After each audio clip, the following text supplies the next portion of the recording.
तो अब हम बात करते हैं tips for the technical interview.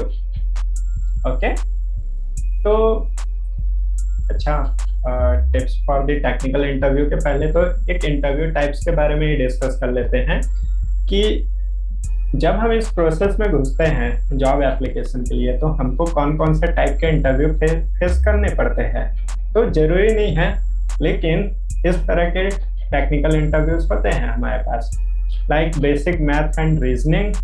तो उसके लिए आप लोग यहाँ पे जो बुक लिखा हुआ है RS अग्रवाल का, उसको आप लोग फॉलो कर सकते हो और बस बेसिक प्रैक्टिस कर सकते हो। ठीक है, तो अब आप लोग पूछोगे कि है तो जॉब डेवलपमेंट वाला, लेकिन ये लोग मैथ्स और रीजनिंग क्यों पूछते हैं करके, राइट। तो यहाँ पे ऐसा है कि कहीं ना कहीं डेवलपमेंट के लिए लॉजिक भी जरूरी होता है, और उसके लिए वो लोग रीजनिंग तो पूछते ही है, थोड़ा बेसिक मैथ भी रहता है। और दूसरी चीज, कहीं ना कहीं जो ये वाला टेस्ट ले रहे हैं, इंटरव्यू ले रहे हैं, उनको भी पता है कि जरूरी नहीं है कि जो मैथ्स में अच्छा हो वो कोडिंग या फिर कोडिंग वाले लॉजिक में अच्छा हो। ठीक है, लेकिन फिर भी अगर उनके पास 100 लोग 150 लोग इंटरव्यू देने आते हैं, तो वो सभी का तो इंटरव्यू नहीं ले सकते ना। तो उस केस में उनको ये वाला एग्जाम लेना पड़ता था। लेकिन कहीं ना कहीं अब ये वाला प्रोसेस धीरे धीरे कम हो रहा है, और उसकी जगह पे कोडिंग टेस्ट आती जा रही है कि अब लोग ऑनलाइन पोर्टल में कोडिंग टेस्ट देते हैं। ठीक है, तो ये ज़्यादा अच्छी बात है, लेकिन फिर भी प्रिपेयर होने के लिए आप लोग इसकी प्रैक्टिस कर सकते हो। दूसरी चीज़, कोडिंग टेस्ट आप लोगों को पोर्टल में देनी पड़ती है, जिसमें कोड्स होते हैं, जिसका प्रिपरेशन आप लोग बहुत सारे पोर्टल है, जस्ट आप लोग लॉजिकल क्वेश्चन फॉर प्रोग्रामिंग करके सर्च करो गूगल पे, आप लोगों को मिल जाएंगे कोडिंग टेस्ट से रिलेटेड। तीसरी चीज़, टेक्निकल इंटरव्यू, ये सबसे ज़्यादा जरूरी है। देखो, जब आप एक्सपीरियंस के साथ आगे बढ़ते हो, आज आप लोग फ्रेशर हो, तो हो सकता है कि आप लोगों को फर्स्ट और सेकंड इंटरव्यू भी देना पड़े, लेकिन मोस्टली जब आपके पास एक्सपीरियंस होता है तब आपको सिर्फ यहाँ से स्टार्ट करना होता है, टेक्निकल इंटरव्यू। कोई भी एक्सपीरियंस वाला ये दोनों स्टेप्स में उतना ज़्यादा नहीं जाते हैं। ठीक है, क्योंकि उनके पास टाइम ही कम होता है, तो डायरेक्टली टेक्निकल इंटरव्यू से स्टार्ट होता है। उसके बाद फिर मैनेजर राउंड होते हैं। मे बी टेक्निकल राउंड आपका 1 या फिर 2 राउंड हो सकता है, 3 राउंड भी हो सकता है, अकॉर्डिंग टू आपका एक्सपीरियंस और डिफिकल्टी लेवल।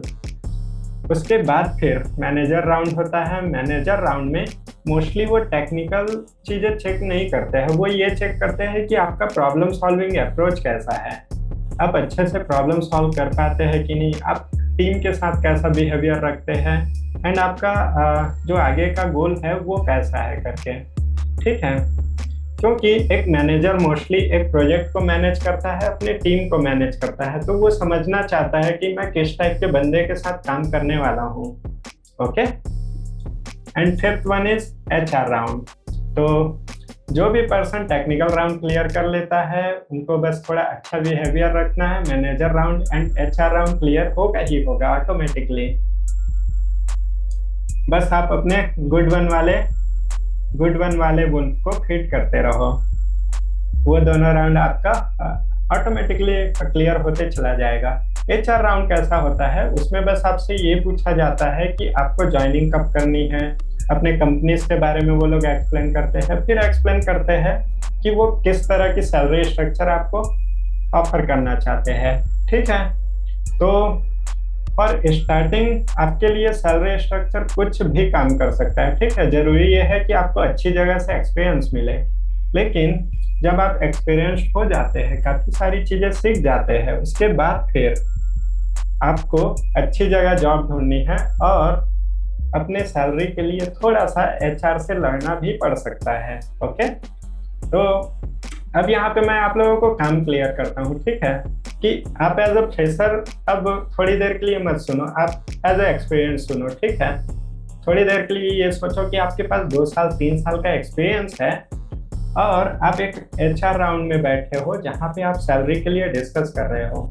तो HR का काम क्या होगा, वो अपनी कंपनी के लिए पैसा बचाने का सोचेगा, राइट।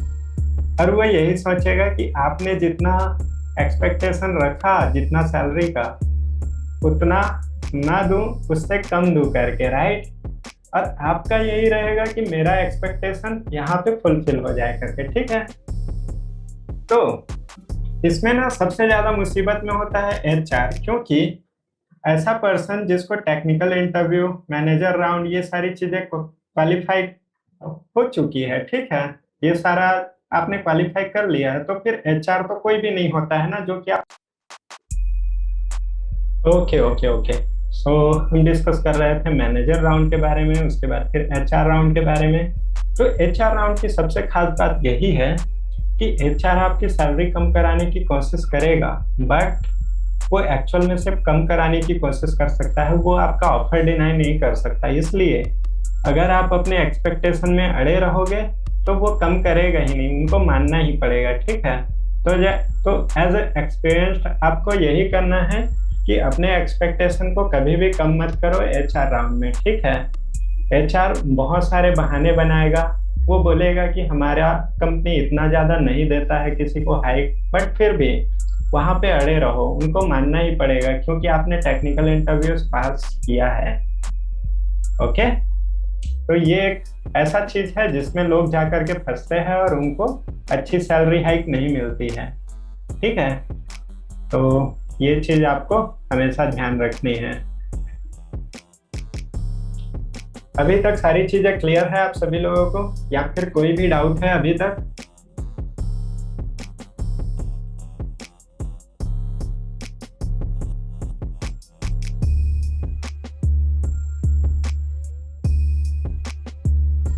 यस, सिर्फ एक ही यस मिला है, लेकिन मुझे अभी तक, जल्दी से आप लोग बाकी लोग भी यस टाइप करो, क्लियर है टाइप करो।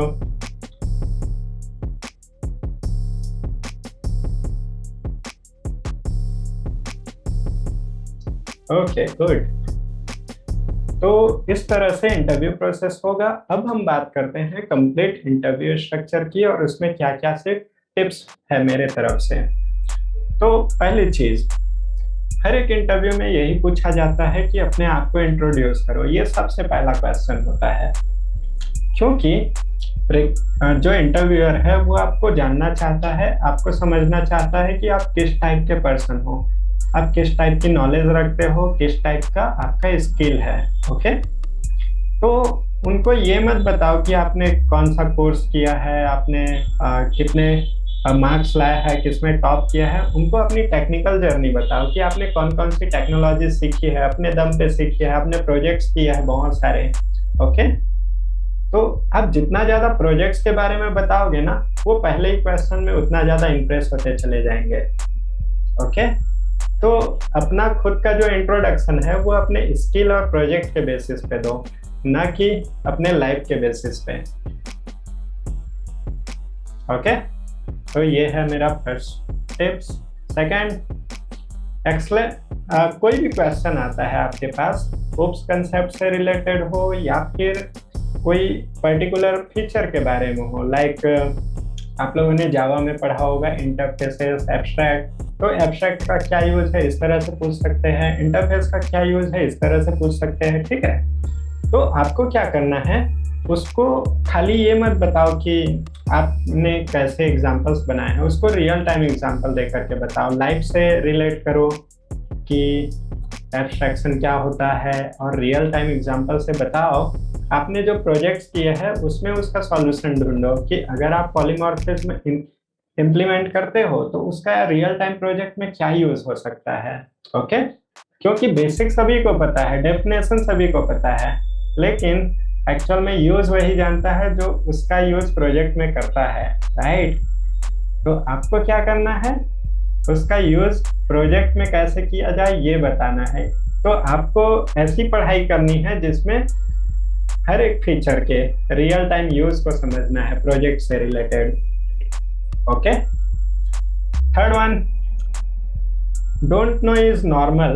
अगर आप किसी चीज को नहीं जानते हो डायरेक्टली से डोंट नो, या फिर कोई आइडिया नहीं है आपको उसके बारे में, ठीक है, अगर आप उसका घुमाते हो, जस्ट गेस करते हो किसी चीज को, तो वो बुरा इम्पैक्ट डालता है इंटरव्यूअर के ऊपर, अगर आप सिर्फ डोंट नो बोलते हो तो इंटरव्यूअर ये समझता है कि आप हर एक चीज को लेकर के क्लियर हो, जो नहीं पता है उसके लिए आप गैस नहीं करते और ना ही आप उसमें सामने वाले को घुमाने की कोशिश करते हो दूसरी चीजों में।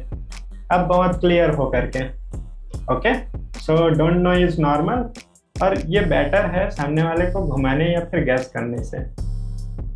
Fourth one is show your problem solving approach. आप पूरे इंटरव्यू प्रोसेस में हर एक क्वेश्चन में कहीं ना कहीं अपने प्रॉब्लम सॉल्विंग अप्रोच को दिखाओ कि आप जो टेक्नोलॉजीज जानते हो वो किस तरह से रियल टाइम प्रॉब्लम को सॉल्व करता है। ओके, जैसे कि आप कोई भी एक छोटा सा फीचर की भी बात करते हो, लाइक क्लास। ठीक है, तो क्लास कौन से प्रॉब्लम को सॉल्व करता है ये भी तो आपको समझना होगा ना। क्लास के पहले क्या था? स्ट्रक्चर। तो स्ट्रक्चर जो था वो एक्चुअल में वैल्यू टाइप था, राइट, जो कि मेमोरी ऑक्यूपाई करता था, जबकि एक्चुअल में क्या होना चाहिए? Structure and class both are the blueprint. तो ब्लूप्रिंट को तो कोई मेमोरी ऑक्यूपाई नहीं करना चाहिए जितनी की उनकी प्रॉपर्टीज है। अगर आप एक पेपर में बिल्डिंग का ड्रॉ बनाओगे तो क्या वो पेपर बिल्डिंग जितना मेमोरी ऑक्यूपाई करेगा? नहीं, राइट। लेकिन यहाँ पे स्ट्रक्चर में यही प्रॉब्लम था कि स्ट्रक्चर एक ऐसा ब्लूप्रिंट है जो कि बन तो पेपर में रहा है लेकिन वो उतना ही मेमोरी ऑक्यूपाई कर रहा है जितना कि एक बिल्डिंग करेगा। ओके, तो ये एक प्रॉब्लम था जिसको आप लोग सॉल्व कर सकते हैं क्लास की मदद से। इस तरह से आप लोग एक्सप्लेन कर सकते हैं। Okay, and the fifth one is answer as you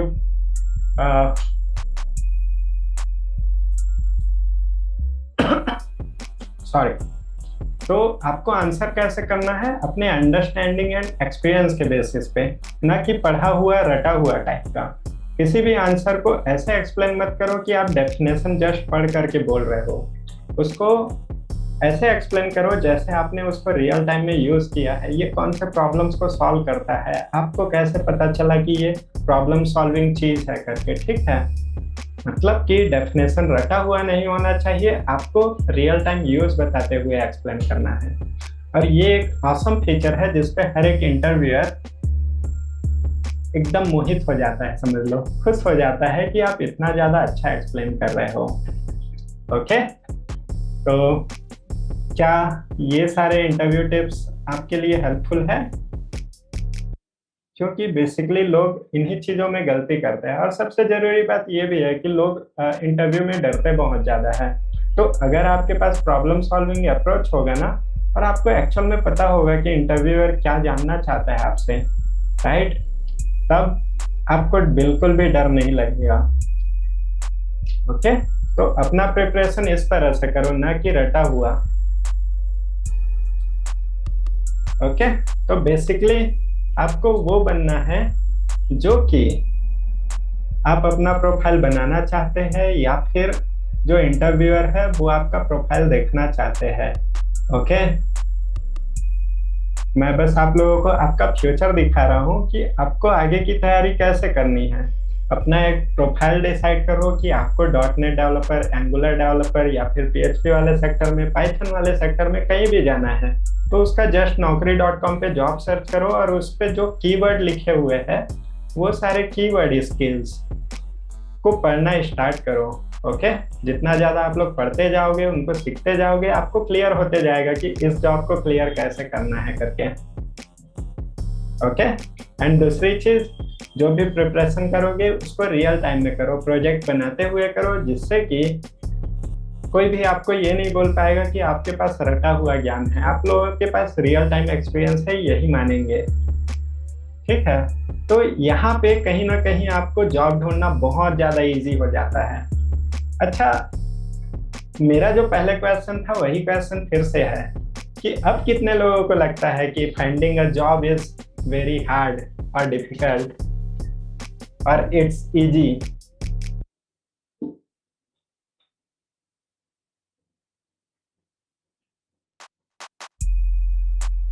okay, एक इजी मिला, दूसरा okay, very easy, good, okay, very good. Almost सभी का इजी ही मिल रहा है, अभी तक किसी ने हार्ड नहीं बोला है। Okay good. तो यही माइंडसेट एक्चुअल में चेंज करना था, जो कि आप लोगों का हुआ है। ये सच में इजी है, बट आप लोगों को अपनी स्किल पे काम करना पड़ेगा, राइट? जितना ज़्यादा आप लोग स्किल पे काम करोगे, उसके बाद फिर आपको बहुत सारी चीज़ें क्लियर हो जाएगी कि क्या क्या चीज़ें आगे करनी है। ओके, तो ये है कंप्लीट पाथ। अब आप लोग ये तो समझ गए हैं कि आप लोगों को फुल स्टैक डेवलपमेंट के लिए कितनी सारी चीज़ें सीखनी है करके, ठीक है?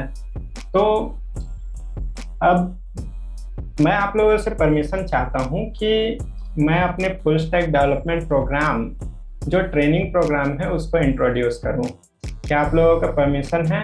जो भी लोग सीखना चाहते हैं एक्चुअल